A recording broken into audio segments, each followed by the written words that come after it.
and welcome to T2RL Talks Conference Special. And today we're going to be introducing a subject that we will cover in much more depth at T2RL Engage in September, and that is the thorny subject of interlining in the modern retailing world. And to discuss this and to introduce the workshop, I have in the studio with me Jerry Foran, who is well known to listeners of this podcast, and another debutant to the podcast is Gyorgyi Szantner, who is also a T2RL consultant with lots of experience in this field. So hello, Gyorgyi. Hello, Jerry. Hi, Ian. Hi, Ian. Lovely to be here.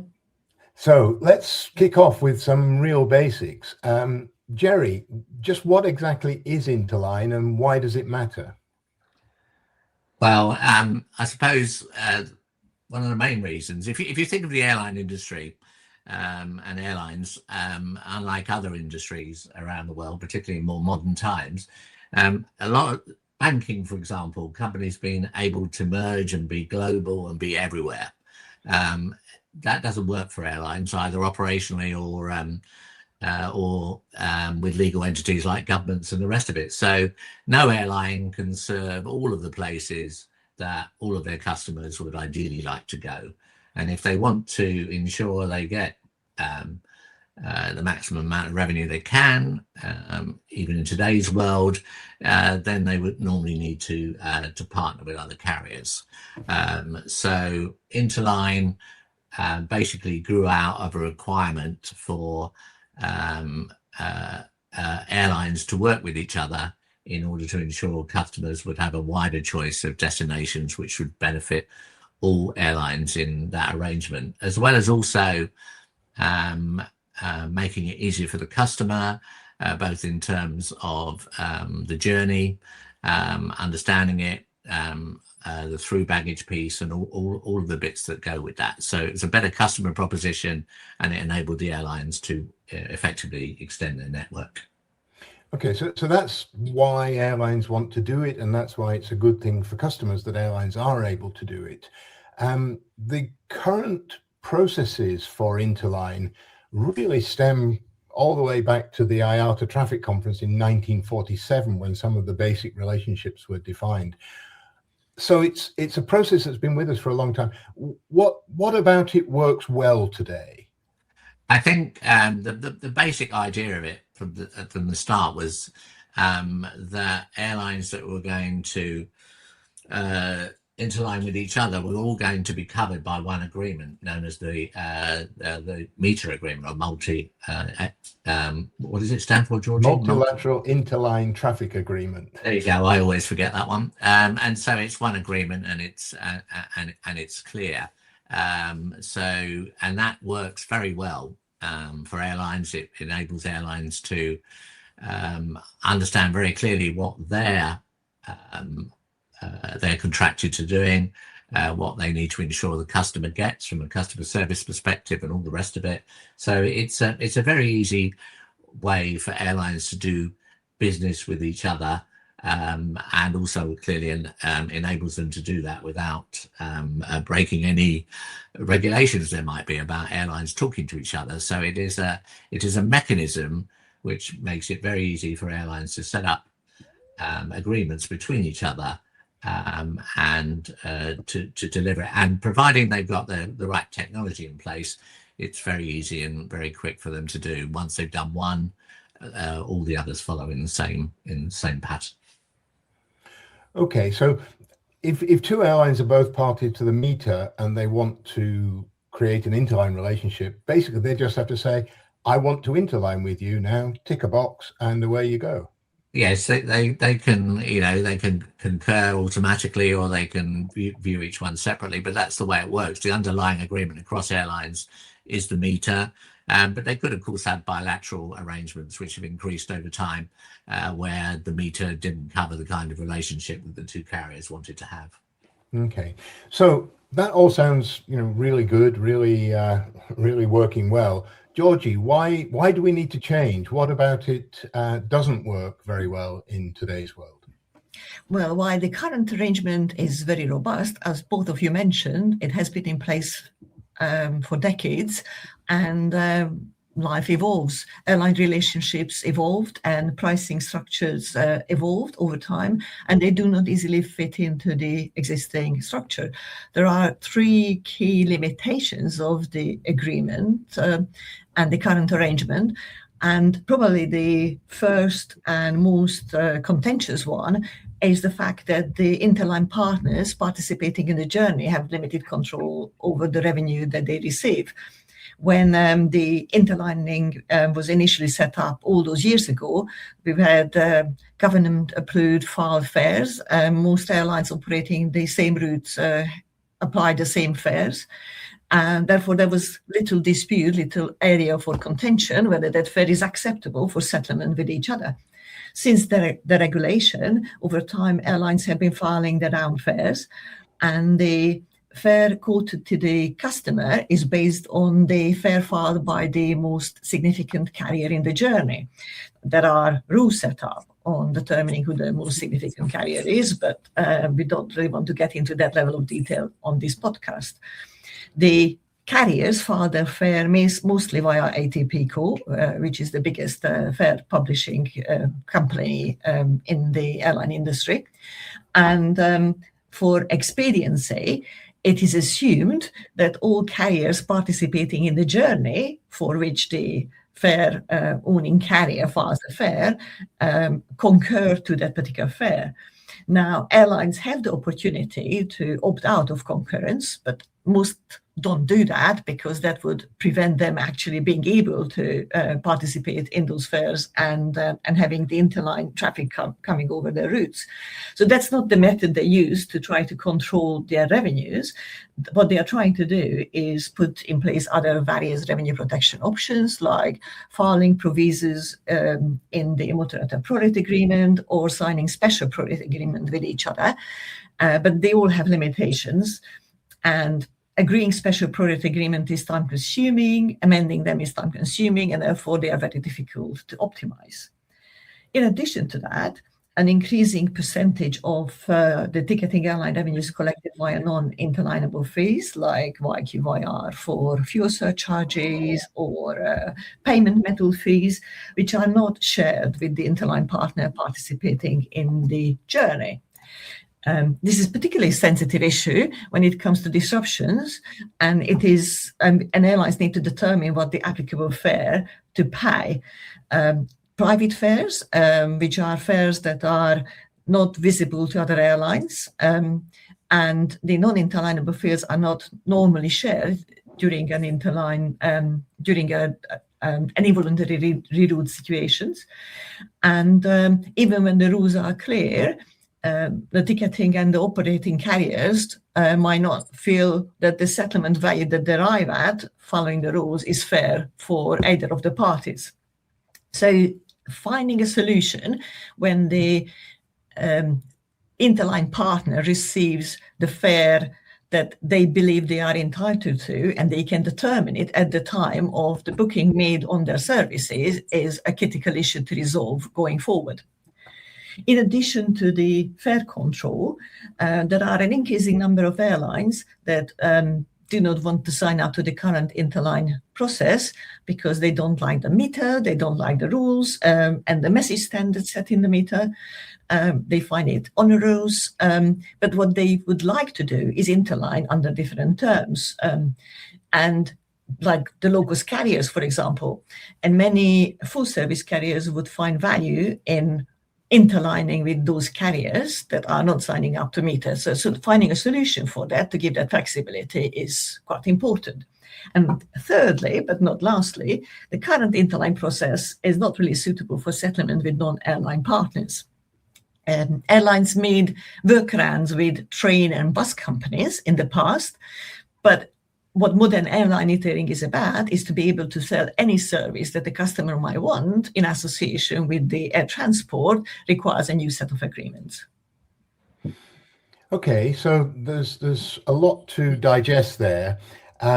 Something that maybe not all of our listeners are aware of, and I know that we have people listen to us who are not necessarily specialists in this kind of area, is that when an interline itinerary is sold, the ticketing carrier receives all the revenue, and then the division of the revenue between the carriers in the itinerary is determined after the event in revenue accounting and through a process of prorating. And that's the areas where, you know, you've alluded to some disputes and some difficulties can arise because the world has moved on from those fixed mandated fares that we had in the 1950s. So, Jerry, as we move into the world of modern airline retailing or offer, order, settle, deliver, is interlining going to continue to be important, or has it had its day? I think it will absolutely continue to. I mean, whether it gets called something different is definitely going to remain. The requirement is absolutely there. I mean, the whole point about modern airline retailing is that airlines can sell more products to customers. So as well as other airlines through what today is the interline process, you want to be able to sell the products that other airline in the journey might have available for sale as well, because it's all additional revenue.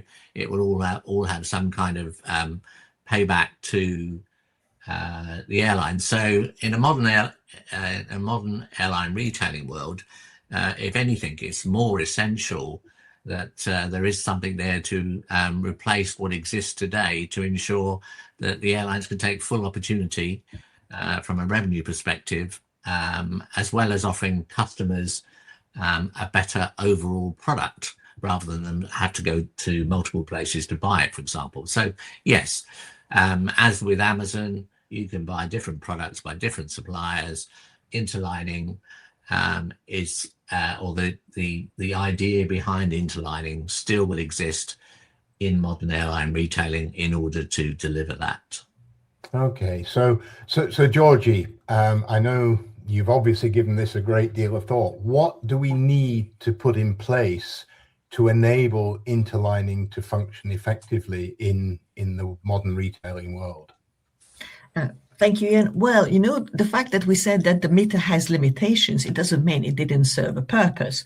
So we need to make sure in the future we have a robust legal and technical framework in place that gives us the flexibility that MITA didn't give, but gives us the structure that the industry needs when we have so many parties dealing with each other.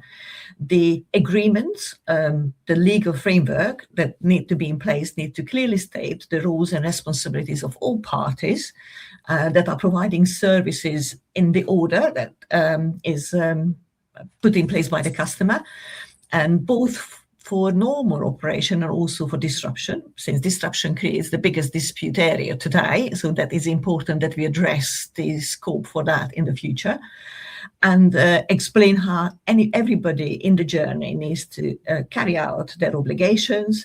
If they don't do that, what compensation they need to provide for not meeting the obligation, what remedies are available for each parties if those obligations are not met. And the technical standards are extremely important, and not just the front-end technical standards, which the industry is currently focusing on, but also how the messages are exchanged between the parties for pricing, for order confirmation, if the customer wants to make any change, or if any of the parties need to make changes because they have operational issues. And it is essential that the settlement standards are also agreed. Okay, so IATA is promoting a new kind of interline agreement called the SURSIA, the Standard Retailer Supplier Interline Agreement, I think is what it stands for. Do you think that is ready for prime time? Is it going to be effective to do the things you need to do in the agreements, or does it still need some work? It needs quite a lot of work. It is a good idea, but there are a lot of open questions and they need to be ironed out, because in its current form, it's not yet fit for purpose. Okay, so it's as you say, a work in progress, and airlines need, I think, to support IATA in developing the SURSIA or the successor to the SURSIA to make all of this happen. But Jerry, do you think that the airlines are actually giving enough priority to establishing Interline for the modern retailing world? Well, yes and no would probably be my answer to that. Ultimately, no, but there are reasons behind it which you can sort of understand. OOSD itself, modern airline retailing, and if you just exclude the interline bit for a moment, is a huge change for airlines and requires significant internal resources, as well as IATA requiring resources, and IATA being dependent on airline resources which are in short supply. So it's not going as well as it could be because that resource doesn't sadly exist, or not in the volumes that are actually required for it to go forward. I mean, the bits like offer management, which is a significant bit of the whole thing, are what airlines are largely focused on at this moment in time, which you can understand because that is the revenue piece, or part of the revenue piece, and therefore that's where a lot of the focus has been up until now. But in truth, order management underpins a whole load of this, and as well as Interline on top of order management. But order management itself is a priority for lots of these benefits to be delivered. And I've said it many times before, probably on a different podcast, that I think offer gets far too much of the focus, and order needs to be given more focus because it helps a lot of things, including the future of interlining and selling products across multiple companies. But it is a challenge for airlines to do this for the reasons that I've said, but it definitely does need more focus. And some airlines are beginning to realize that, but it's got a long way to go. Yeah, I mean, I remember at the beginning of the rollout of NDC, which is, well over a decade ago now. Yeah, there was a slightly naive expectation that Interline wasn't anything particularly special, and airlines could just use the standard NDC message set to do their Interline order creation between themselves, and yet no airline has, and it's turned out to be maybe a bit more complicated than that. Indeed. Yeah. So obviously airlines need to pay attention to this and put some resources in. Are there any other obstacles in the way of establishing Interline in the modern retailing world? Well, there are many obstacles, but we sadly don't have time to discuss them all today. But I can recommend to those that are listening that they come to the T2RL conference in September in central London, where we will be discussing this in a whole load more detail. Hopefully having a great debate with airlines that attend the conference, and together we should be able to understand better what some of these obstacles are and how they might be overcome. Okay, and you've stolen my usual closing lines, because I too would urge listeners to this podcast to come along to T2RL Engage in September.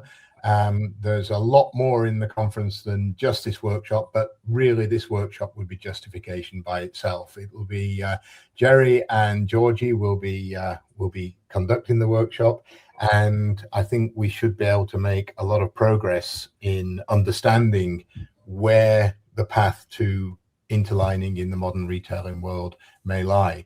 And again, as I always remind people when I'm plugging the conference, if you're an airline employee, there is no charge to attend the conference. It is free to airlines, and long may that continue. So with that, and the wish that we'll see many of you in London in September, I'd like to thank Gyorgyi and Jerry for starting this conversation, which will continue. And as always, I'd like to thank you for listening, and I'll look forward to talking to you again in the next issue of T2RL Talks.